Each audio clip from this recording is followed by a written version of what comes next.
Good morning everyone. सबसे पहले मैं शाहीन का, तरुण का और टीच फॉर इंडिया के सभी ऑफिस बेयरर्स का बहुत बहुत शुक्रगुजार करता हूँ। I am really grateful to them कि आज उन्होंने मुझे यहाँ पे बुलाया, आप सब लोगों से बातचीत करने का मौका दिया, इतनी इज्जत बख्शी। Thank you so much Shaheen. अभी अभी मैं बाहर शाहीन से बात कर रहा था और टीच फॉर इंडिया वैसे तो मैंने काफ़ी पता किया था and I know about Teach for India for a long time, लेकिन जो उन्होंने पूरी जर्नी के बारे में बताया that is really very inspiring and I really congratulate Shaheen and her team for providing this leadership. पहले Akanksha was the name of the organisation, Akanksha, and now Teach for India. I think it's truly an amazing job that they have done. Congratulations to the whole team.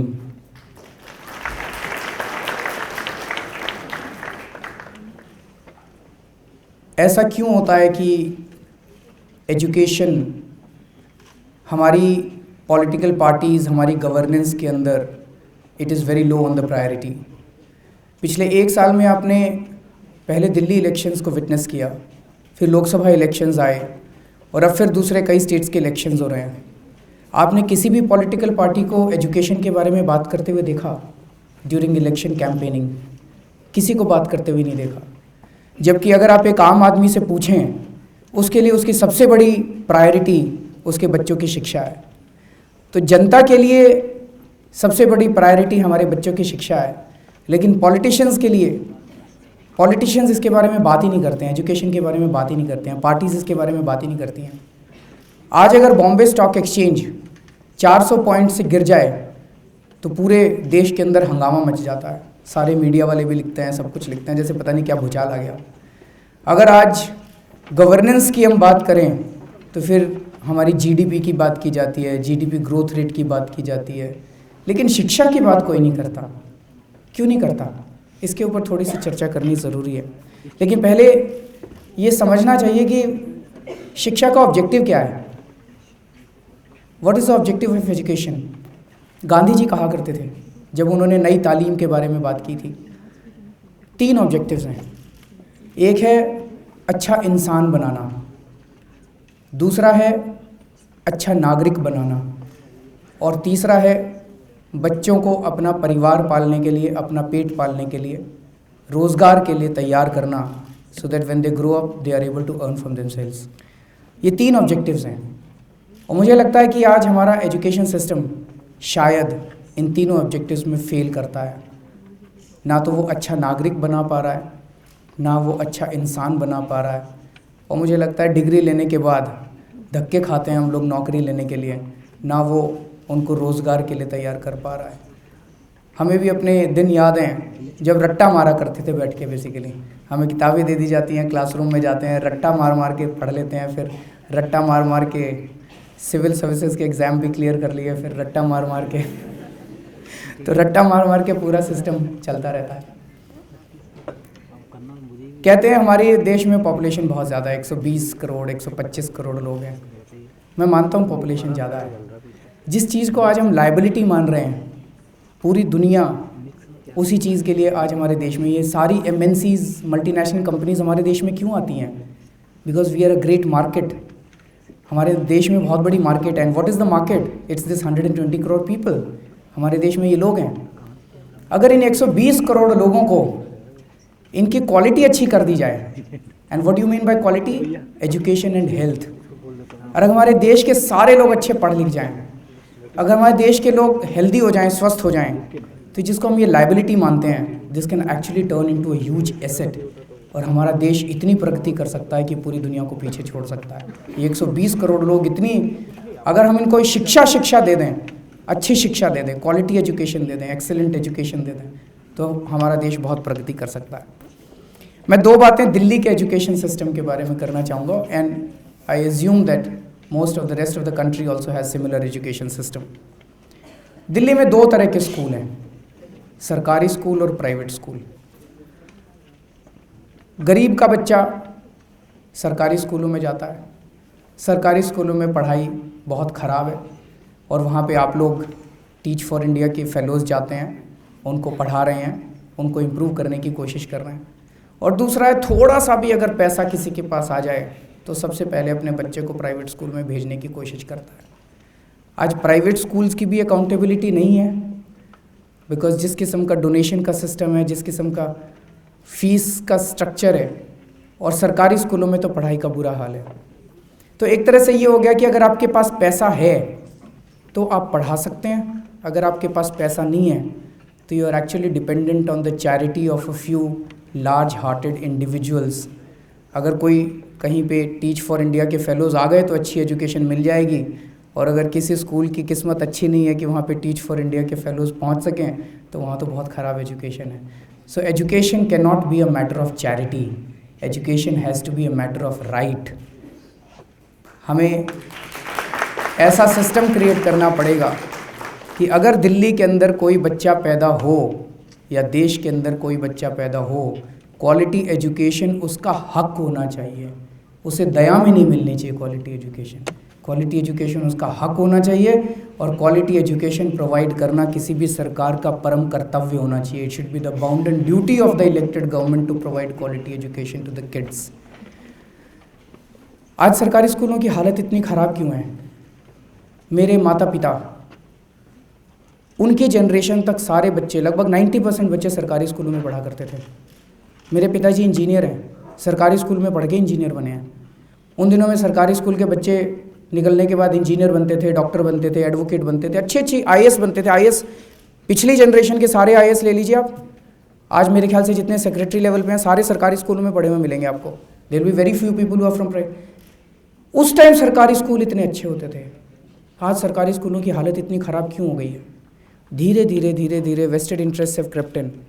और अब जब हम ज़्यादा politics में interest लेने लगे हैं तो पता चला अच्छे भी हैं प्राइवेट स्कूल, कई अच्छे हैं, अच्छी संस्थाएं भी चला रही हैं, ऐसा नहीं सब गलत हैं, लेकिन कई सारे प्राइवेट स्कूल्स एक्चुअली पॉलिटिशियंस के हैं। शिक्षा मंत्री कोई होता है, उसके अपने स्कूल चल रहे होते हैं, एमएलएज के अपने स्कूल चल रहे हैं, मिनिस्टर्स के अपने स्कूल चल रहे हैं। तो जब तक वो सरकारी स्कूलों को कबाड़ा नहीं करेंगे तब तक तो यहाँ पे बच्चे नहीं आएंगे ना। अगर सरकारी स्कूल बहुत अच्छे हो जाए तो प्राइवेट स्कूलों को कौन पूछेगा? तो पहले सरकारी स्कूलों का कबाड़ा करना पड़ेगा, तभी तो प्राइवेट स्कूल इनके चलेंगे।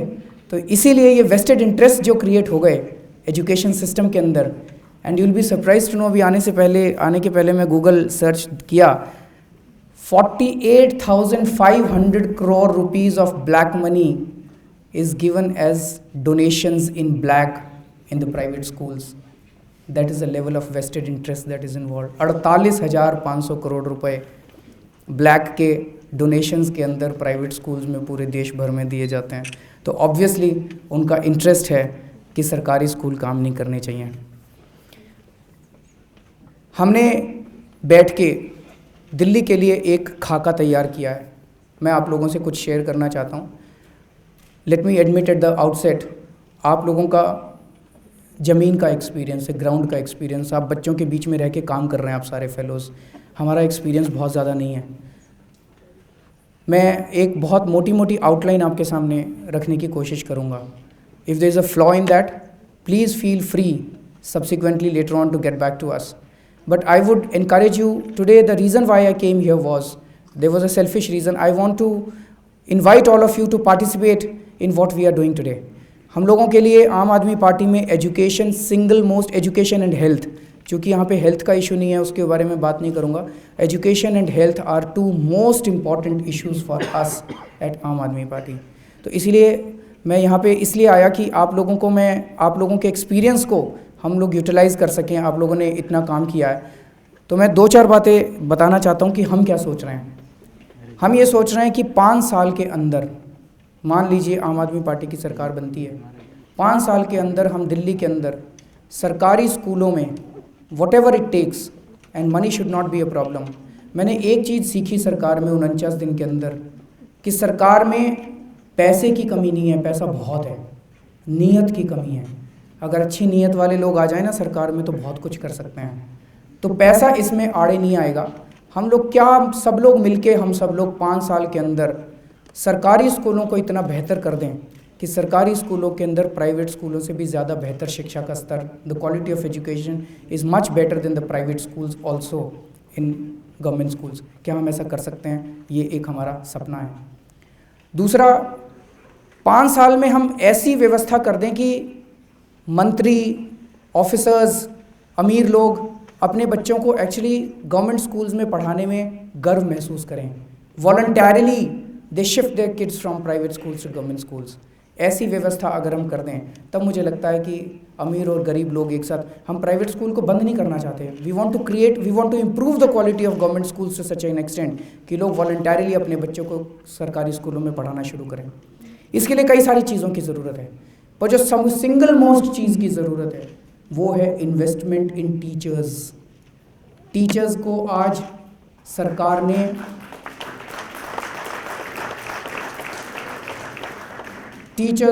सरकार ने क्लर्क बना दिया है। मैं गलत तो नहीं कह रहा हूँ?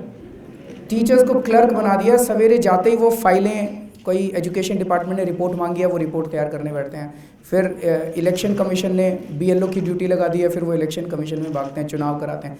They do everything but education. बच्चों को पढ़ाने के सिवा वो सारे काम करते हैं। और तो ये हमें बंद करना पड़ेगा। हमें टीचर्स को केवल उनसे टीचिंग करानी है, उनसे केवल क्लास में पढ़ाना है, उसके अलावा उनके सारे काम बंद होने चाहिए। दूसरा, उनकी वर्किंग कंडीशंस इंप्रूव करने की ज़रूरत है। It really saddens me when I hear कि टीचर्स को ठेके पे रखा हुआ है। एक ठेकेदार को कह देते हैं इतने टीचर चाहिए, वो इतने टीचर सप्लाई कर देते हैं। जैसे कॉन्ट्रैक्ट लेबर होती है ना, ऐसे कॉन्ट्रैक्ट पे टीचर्स रखे जाते हैं। मतलब ये हमने शिक्षा का क्या हाल कर दिया। Why can't we come out with the number of post? मान लीजिए हमारे पास 10,000 टीचर्स की कमी है, let's come out with that number of post और उनको टीचर्स को रेगुलर एम्प्लॉयमेंट करते हैं ना। इनको ठेके पे रखने की क्या ज़रूरत है? और ठेके पे भी हालत ये है कि उनको 13,500 रुपये उनकी सैलरी होती है, उसमें से 5,000 रुपये उनके हाथ में देते हैं, बाकी सारे बीच में खा जाता है कोई ना कोई। I mean that is a kind of exploitation of the teachers that is taking place. I think we need to end all this. We need to provide proper good working conditions for the teachers. We need to give them good salaries. आज उन लोगों को clerk के बराबर salary मिलती है। I think we need to give them salaries at par with group A officers or even higher than that. इनको bureaucracy की सैलरीज के साथ लिंक नहीं करना चाहिए। मुझे लगता है कि टीचर्स और डॉक्टर्स, इनकी सैलरी को पूरे सरकारी पे स्केल से डीलिंक करके हमें इनको सम्मान देने की ज़रूरत है। जैसे पहले ज़माने में गुरु को होता था ना, एक वो दोहा भी है कि काके लागू गुरु गोविंद दो खड़े काके लागू पाए। तो वो वाला सम्मान जो था, हम गुरु को जो मानते थे, जिसको केवल बच्चे नहीं बल्कि अगर समाज के अंदर गुरु कुछ कहता था तो सारा समाज उसकी इज्जत करता था, वो सम्मान देने की हम लोगों को टीचर्स को ज़रूरत है। उनकी सैलरीज इंप्रूव करने की ज़रूरत है, उनको ऑटोनॉमी देने की ज़रूरत है। दूसरी चीज़, इंफ्रास्ट्रक्चर इंप्रूव करने की ज़रूरत है। आज सरकारी स्कूलों की हालत बहुत ज़्यादा ख़राब है। जब मैं कईयों से बात करता हूँ, लोग कहते हैं नहीं जी कोई बात नहीं, पेड़ के नीचे भी बैठ के पढ़ लेते हैं। कहना आसान है। Let's create a good condition for. हम अपने बच्चों को अच्छे क्लासरूम क्यों नहीं दे सकते? ऐसा भी क्या है? अपने बच्चों को अच्छी टूल्स क्यों नहीं दे सकते पढ़ने के लिए? हम सरकारी बच्चे तो बैठे हैं पेड़ के नीचे पढ़ें बैठ के, और दूसरे बच्चे बैठे हैं। आई थिंक ये ख़त्म करना पड़ेगा हम लोगों को। और सरकार के पास पैसे की कमी नहीं है, जैसा मैंने कहा, सरकार पैसा खर्च कर सकती है। तो let's provide them best infrastructure in the government schools, and whatever it takes, I can assure you that money will never be an obstacle in that. Third is autonomy. आज आपने इंडस्ट्री को तो inspector आज से मुक्त कर दिया, education department में सबसे ज़्यादा इंस्पेक्टर आज है। आज एक एजुकेशन इंस्पेक्टर किसी स्कूल में आ जाए तो उसका प्रिंसिपल, उसके सारे टीचर्स, वो सारे उसकी सेवा में, चाय पानी में, उसमें लग जाते हैं। अगर आप लोगों को तो ज़्यादा एक्सपीरियंस होगा, एजुकेशन डिपार्टमेंट का चपरासी भी आ जाए अगर, तो सारे उसकी सेवा करने में लग जाते हैं। This has to stop. The principal will be the boss, and education department का इंटरवेंशन बंद होना चाहिए। एजुकेशन इंस्पेक्टर का मेरे ख्याल से तो इंस्टीट्यूशन ही ख़त्म कर देना चाहिए। We should not have any inspectors. Let the parents provide the inputs. Parents should have more say rather than inspector having more say. आप अच्छे प्रिंसिपल को चुनिए, ईमानदार, एनर्जेटिक, डेडिकेटेड, सिंसियर प्रिंसिपल को चुनिए। उसको फिर पूरी अथॉरिटी दीजिए काम करने की, उसको पूरी ऑटोनॉमी दीजिए काम करने की, उसको पूरे फंड्स दीजिए काम करने के, उसको पूरे टीचर्स दीजिए पढ़ाने के लिए, और उसकी फिर अकाउंटेबिलिटी के पैरामीटर्स तय कर दीजिए एनुअल बेसिस पे, he will be judged on these parameters. That is a place where we will need your inputs. हमें आप लोगों के इनपुट्स की ज़रूरत है कि ये अकाउंटेबिलिटी सिस्टम्स को हम कैसे डिज़ाइन करेंगे, ये पूरा सिस्टम हम कैसे डिज़ाइन कर सकते हैं. We will need your inputs in that. उसके बाद लोकल कम्युनिटी का स्कूल्स के ऊपर कंट्रोल होना चाहिए. जिस एरिया के अंदर स्कूल है, एक चीज़ तो उस एरिया के सारे बच्चों का हक होना चाहिए कि वो स्कूल में एडमिशन ले सकें. एडमिशन लेने के लिए जो मारामारी है, every child, it should be the right of a kid that he should get an admission to the nearest school. उसका स्कूल में एडमिशन मिलने के बाद वहाँ के पेरेंट्स का, लोकल पेरेंट्स का उस स्कूल के ऊपर कंट्रोल होना चाहिए. अगर उनका कंट्रोल होगा, ये केवल कंट्रोल नहीं होगा, ये अकाउंटेबिलिटी तय नहीं करेगा. लोकल लेवल पे आपको रिसोर्सेज खूब मिलेंगे, वहाँ पे पढ़े लिखे लोग मिलेंगे जो आपको एक्स्ट्रा टाइम में एक्स्ट्रा क्लासेस दे सकते हैं बच्चों के लिए. तो अगर एक सिम्बियोटिक रिलेशनशिप हम लोकल कम्युनिटी और स्कूल के बीच में क्रिएट कर दें तो सरकार को हम साइड कर सकते हैं. And I think the local community will run it's school themselves. ये सिस्टम को डिज़ाइन करने के लिए हम लोगों को, आप सब लोगों की ज़रूरत पड़ेगी. उसके बाद this is about the school education. 12वीं क्लास तक बच्चा पढ़ा और हम चाहते हैं कि सरकारी स्कूलों में एजुकेशन फ्री होनी चाहिए 12वीं क्लास तक. उसके बाद कॉलेज में जाता है बच्चा. आज दिल्ली में स्कूलिंग सिस्टम के अंदर हर साल 5 लाख बच्चे एडमिशन लेते हैं. 5 lakh people enter the schooling system every year in Delhi. और आउटपुट होता है 2.5 लाख बच्चों का 12वीं क्लास के बाद. तो इसका मतलब 2.5 लाख बच्चे कहीं ना कहीं सिस्टम से बाहर निकल गए. वो सिस्टम से बाहर इसीलिए निकलते हैं क्योंकि क्वालिटी इज़ बैड. अगर आप क्वालिटी अच्छी कर दो ना, कोई बाहर नहीं जाएगा. कोई माँ बाप अपने बच्चे को बाहर नहीं ले जाना चाहता. जो 2.5 लाख बच्चे बचते हैं वो कॉलेज में एडमिशन लेने की कोशिश करते हैं. और दिल्ली में कॉलेजेस की कैपेसिटी 1,10,000 सीट्स की है. बाकी 1,40,000 बच्चे धक्के खाते हैं, उनको एडमिशन नहीं मिलता. तो 1,10,000 की सीट है, 2.5 लाख बच्चे एडमिशन लेना चाह रहे हैं. तो नेट रिज़ल्ट क्या होता है? 95% मार्क्स वालों को भी एडमिशन नहीं मिल रहा आज दिल्ली के अंदर. गलत तो नहीं कह रहा? 95% मार्क्स वाले भी धक्के खा रहे हैं, उनको एडमिशन नहीं मिल रहा. ऐसा नहीं कि 95% मार्क्स कम होते हैं, 95% मार्क्स बहुत होते हैं. लेकिन डिमांड और सप्लाई का बहुत गैप हो गया. पिछले 15-20 साल के अंदर दिल्ली में कॉलेजेस ही नहीं खोले गए हैं. सो हमें नए कॉलेजेस खोलने की ज़रूरत है. तो हम ये सोच रहे थे कि the capacity of Delhi, colleges की कैपेसिटी हमें डबल करनी पड़ेगी. तो एक तरफ तो हमें एग्जिस्टिंग कॉलेजेस की कैपेसिटी भी बढ़ानी पड़ेगी, पर हम लोग ने प्लान बनाया कि 20 नए कॉलेजेस दिल्ली के अंदर खोले जाने चाहिए so that we can reach the capacity of 2.5 lakh at least in the next 5 years. दूसरी चीज़, कॉलेजेस में BA, BCom, BSc डिग्री कर ली, उसके बाद अब क्या करें? फिर नौकरी ढूंढने के लिए निकलते हैं. अब इन डिग्रीज़ के भरोसे तो नौकरी मिलती नहीं है.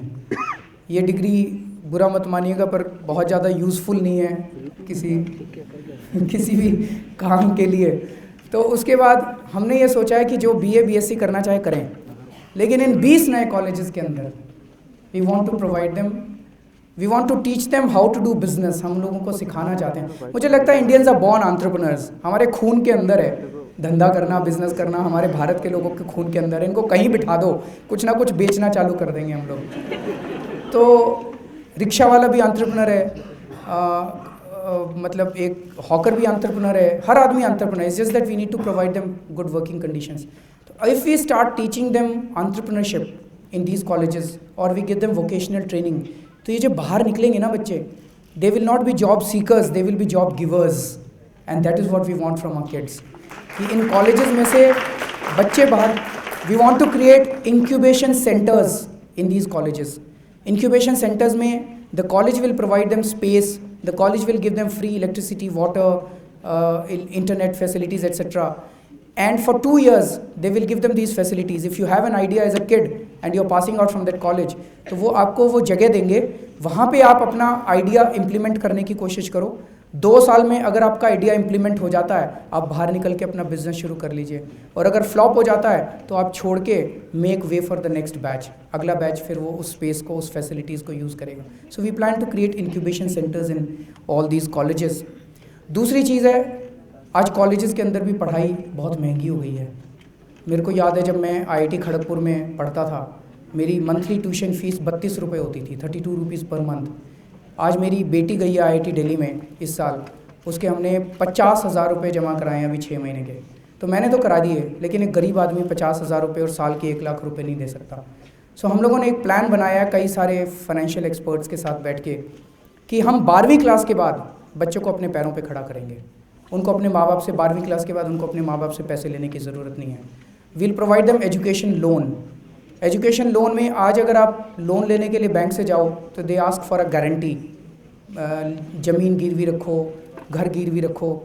Now parents will not have to give a guarantee, the government will act as a guarantor.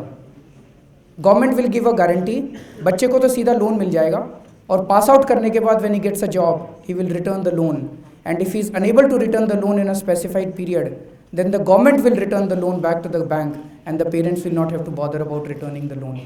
So these are some of the, इसको आप सोच के देखिए कि हमने अगर ये कर दिया, एक यही स्कीम जो मैंने एजुकेशन लोन की बात की है, अमीरों के और गरीबों के बच्चे, इवन एक रिक्शा वाले का बच्चा भी डॉक्टर, इंजीनियर, एडवोकेट बनने के लिए एस्पायर कर सकता है। आज तो वो सोच भी नहीं सकता, इवन बहुत अच्छा पढ़ा लिखा बच्चा भी सोच भी नहीं सकता, बहुत पढ़ने में अच्छा बच्चा भी सोच भी नहीं सकता कि मैं ये एजुकेशन ले सकता हूँ। तो मैं ये छोटी छोटी बातें आप लोगों से शेयर करना चाहता था। Now I really from the bottom of my heart I want to invite all of you to help us in working out the details, in enlarging these details. आपके पास और भी जो भी अच्छे अच्छे आइडियाज़ हैं आप हमें बताइए। हमारे आज वॉलंटियर्स यहाँ पे कुछ हैं जो आपके साथ सारा दिन इंटरेक्ट करते रहेंगे। You can share those ideas with us, with them, and जब हमारी सरकार बनेगी तो I will get in touch with Shaheen to provide us the best fellows that she has to help us in designing some of the government policies. Thank you so much.